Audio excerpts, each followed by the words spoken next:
জেলার ৩টি আসনে বড় ব্যবধানে জয় জামায়াতের, প্রার্থীদের অহংকার ও কোন্দলে চাঁপাইনবাবগঞ্জে বিএনপি ভরাডুবি। জমি বিক্রি করে ভোটের খেলা নিঃস্ব এমপি প্রার্থী নবাব, সংসারের ন্যূনতম প্রয়োজন মেটাতেও খেতে হচ্ছে হিমশিম। ছাত্র রাজনীতি পেরিয়ে লক্ষ্মীপুর ৩ থেকে অবশেষে মন্ত্রিসভায় এনে দায়িত্ব পেলেন পানি সম্পদ মন্ত্রণালয়ের, এলাকায় আনন্দের জোয়ার।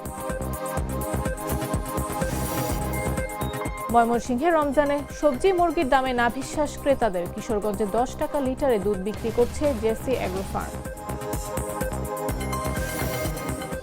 এবং চাঁপাইনবাবগঞ্জে তেলবাহী ট্রেন লাইনচ্যুত, রাজশাহীর সাথে জেলার নাচল ও গোমস্তাপুর উপজেলা রেল যোগাযোগ বন্ধ।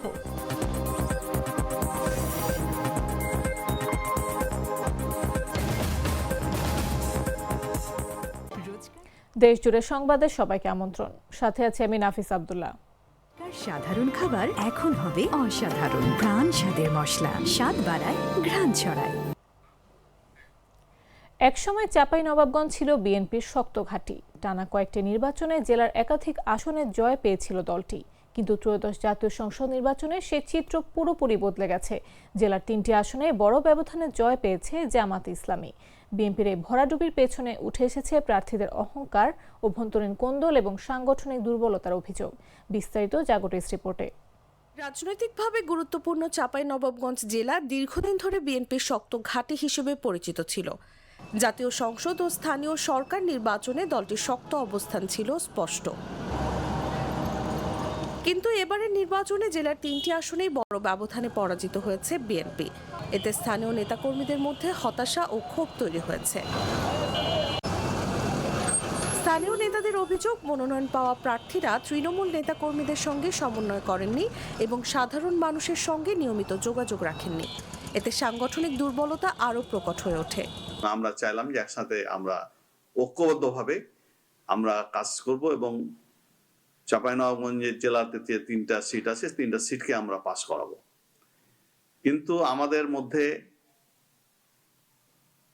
এই ক্যান্ডিডেট গুলা জেলা বিএনপি, থানা বিএনপি, পৌর বিএনপি, ইউনিয়ন বিএনপি, ওয়ার্ড বিএনপি কাউকে ওই সাথে না নিয়ে তারা গাম্ভীর্য দেখিয়ে, তারা অহংকার দেখিয়ে এদেরকে বাদ দিয়েই তারা ভোট করা শুরু করলো। নির্বাচনের ফলাফল বিশ্লেষণে দেখা যায় চাঁপাইনবাবগঞ্জ 1, 2 ও 3টি আসনে উল্লেখযোগ্য ভোটের ব্যবধানে জয়ী হয়েছেন জামায়াতে ইসলামী প্রার্থীরা। বিশেষ করে চাঁপাইনবাবগঞ্জ 3 আসনে ব্যবধান ছিল সবচেয়ে বেশি।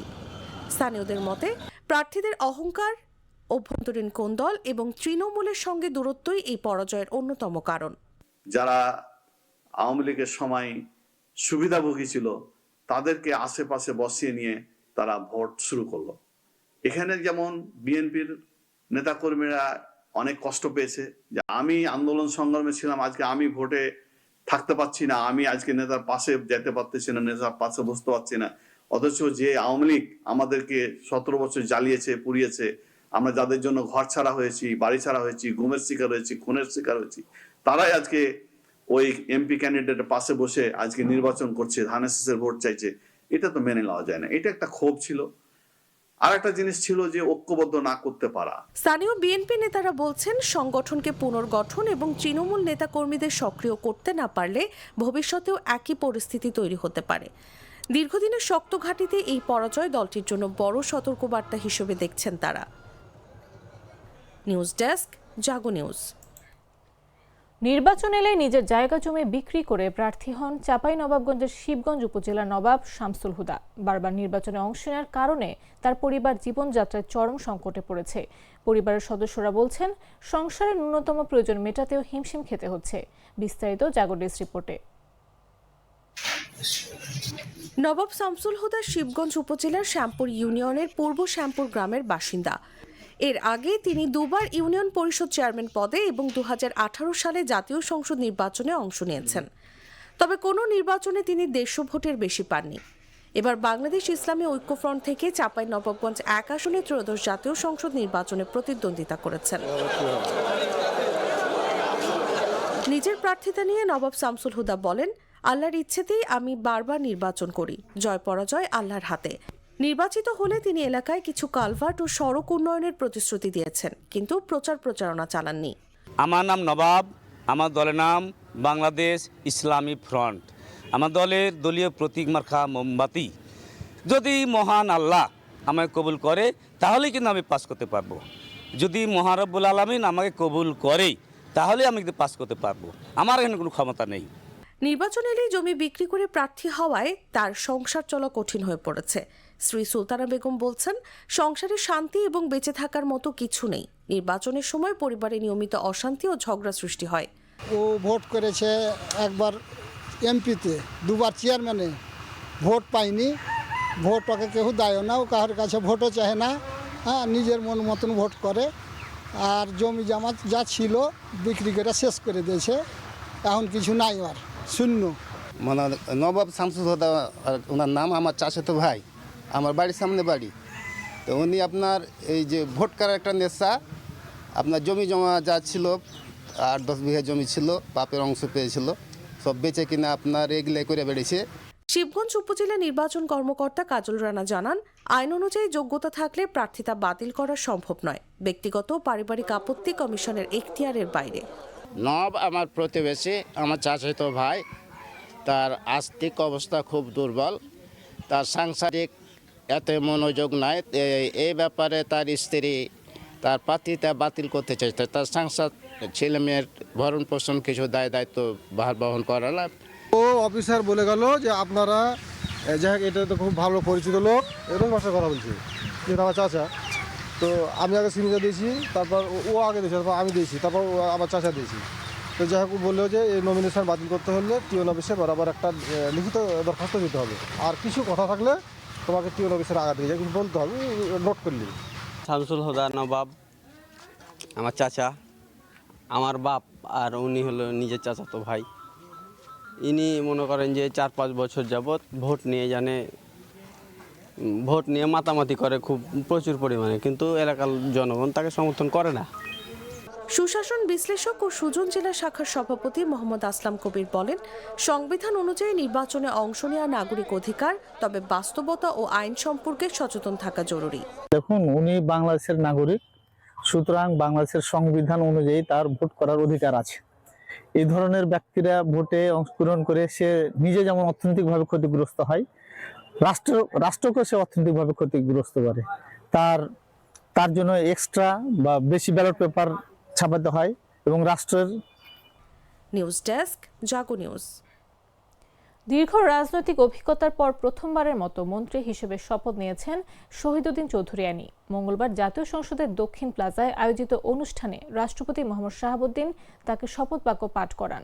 ছাত্র রাজনীতি থেকে সংসদ ধাপে ধাপে এগিয়ে আসা এই নেতার মন্ত্রিত্বকে রাজনৈতিকভাবে তাৎপর্যপূর্ণ হিসেবে দেখছেন সংশ্লিষ্টরা।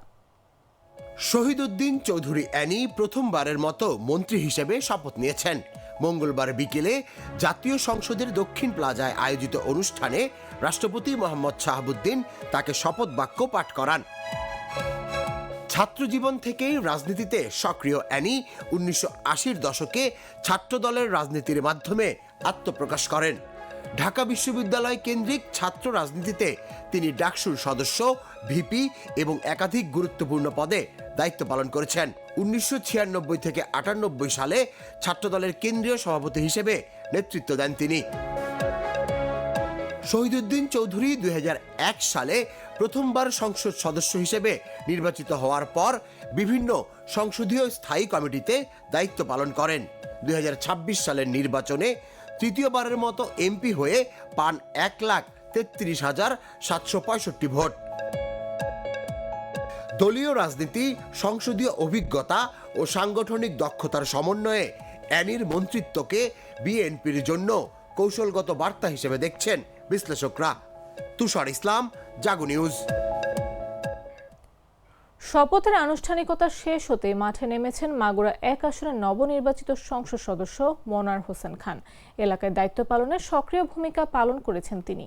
বৃহস্পতিবার মাগুরা 250 শয্যা বিশিষ্ট সদর হাসপাতাল পরিদর্শন করেন তিনি। পরিদর্শনকালে বিভিন্ন ওয়ার্ড ঘুরে রোগীদের সঙ্গে কথা বলেন এবং তাদের চিকিৎসা সেবা সম্পর্কে খোঁজ খবর নেন তিনি। পাশাপাশি হাসপাতালের চিকিৎসক, নার্স ও সংশ্লিষ্ট কর্মকর্তাদের সঙ্গে মত বিনিময় করে সার্বিক চিকিৎসা ব্যবস্থা, অবকাঠামোগত সুবিধা ও বিদ্যমান সমস্যাগুলো সম্পর্কে অবগত হন। দ্রুত সময়ের মধ্যে প্রয়োজনীয় উন্নয়ন ও সেবার মান উন্নয়নে উদ্যোগ নেওয়ার আশ্বাসও দেন নবনির্বাচিত এই সংসদ সদস্য। যদি এখানে রিস্ক নিয়ে করা যাবে, কিন্তু ওনাদেরকে সই দিতে। আপনারা জানেন যে আমার নির্বাচনী ওয়াদার মধ্যে সবসময় স্বাস্থ্য খাতকে প্রায়োরিটি হিসাবে আমি দিয়েছি। আমি শপথ নিয়েছি, আপনারা জানেন, গত 17 তারিখে। আর আজকে আমি শপথ নিয়ে প্রথমেই মাগুরা এসেই আমার মনে হলো যে আমি হসপিটালেই যাই। মানুষ কি অবস্থায় আছে, কেমন করে তারা চিকিৎসা পাচ্ছে, ওষুধপাতি কি আছে না আছে, এগুলো সব দেখলাম। তার মতো হসপিটালে ওষুধ ভালোই সাপ্লাই আছে, কিন্তু আমাদের এখানে অনেক কিছু লোকবল স্বল্পতা আছে এবং কিছু অ্যাকোমোডেশনের অভাব রয়েছে, যে কারণে হসপিটালে যত ভালো থাকার দরকার ছিল সেটা নেই। এমনি অন্য অন্য ইস্যুগুলো আমরা দেখেছি। আমার সাথে এই যে এখানকার সুপারিনটেন্ডেন্ট আছেন, আমরা কথা বলেছি এবং হোপফুলি ইনশাল্লাহ ডে বাই ডে মাগুরার স্বাস্থ্য খাতে ব্যাপক পরিবর্তন আসবে ইনশাল্লাহ। Treat chocolate. Treat moment. Sweet moment. ময়মনসিংহের বাজারে বেশিরভাগ সবজির দাম কেজিতে 10 থেকে 40 টাকা পর্যন্ত বেড়েছে। একই সঙ্গে বেড়েছে মুরগির দাম। এতে সবচেয়ে বিপাকে পড়েছে নিম্ন ও মধ্যম আয়ের ক্রেতারা বলছেন, বাজার মনিটরিং দুর্বল থাকায় অসাধু বিক্রেতারা রমজানকে টার্গেট করে ইচ্ছামতো দামে বিক্রি করে তাদের পকেট ভারী করছেন। বৃহস্পতিবার শহরের ঐতিহ্যবাহী মেসুয়া বাজারে গিয়ে এই চিত্রই দেখা যায়। বিক্রেতারা বলছেন, বাজারের চাহিদার তুলনায় সবজির সরবরাহ কম, এছাড়া দাম বাড়লেও বিক্রি কমেনি। মুরগি বিক্রেতারাও একই কথা বলছেন। তারা বলছেন, পাইকারিভাবে মুরগির দাম কিছুটা বেড়েছে, তাই দাম বাড়িয়ে বিক্রি করতে বাধ্য হচ্ছেন তারা। পাইকারিভাবে দাম কমলে তারা কমিয়ে বিক্রি করবেন। বাজারে সিন্ডিকেট করে মুরগি বিক্রি হচ্ছে না। জেলা প্রশাসনের কার্যালয় থেকে জানা গেছে, বিকেলে মেসুয়া বাজার মনিটরিং করবেন জেলা প্রশাসক মোহাম্মদ সাইফুর রহমান ও পুলিশ সুপার মোহাম্মদ মিজানুর রহমান। এছাড়া জেলার অন্যান্য বাজারগুলো নজরদারিতে রাখবেন উপজেলা নির্বাহী কর্মকর্তারা। তারা যে কোনো সময় ভ্রাম্যমাণ আদালত পরিচালনা করে অসাধু ব্যবসায়ীদের জরিমানার আওতায় আনবেন।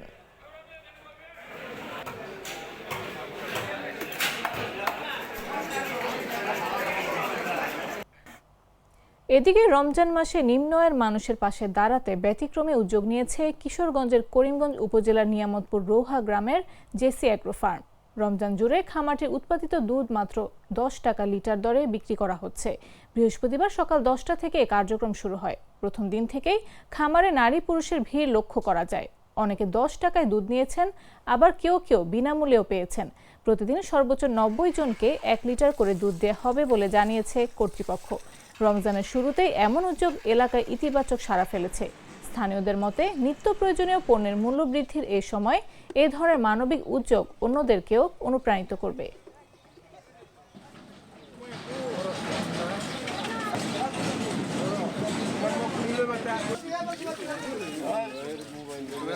গ্লিটারের টুইন লেমন ও অ্যান্টিব্যাকটেরিয়াল ফর্মুলা বাসনকে চকচকে জীবাণুমুক্ত করে আমাদের দেয় গ্লিটার গ্যারান্টি।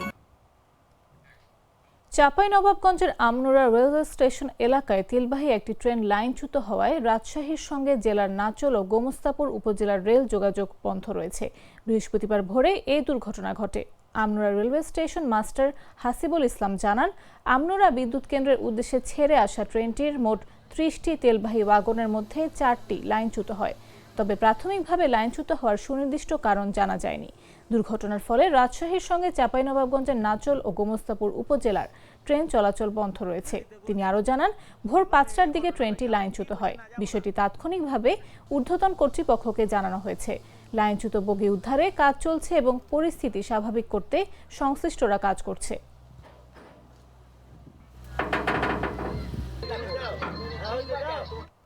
সংবাদ শেষ করার আগে শিরোনামগুলো জানিয়ে দিচ্ছি আরও একবার।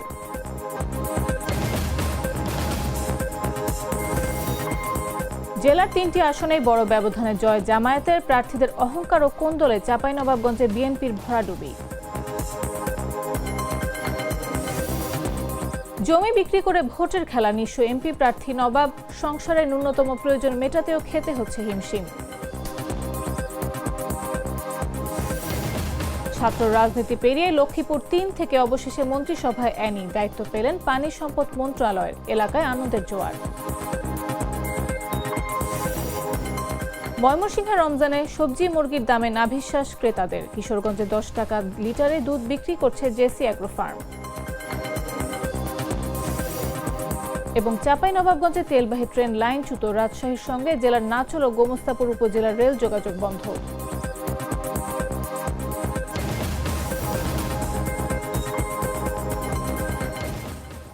দর্শক, এই ছিল এখনকার মতো।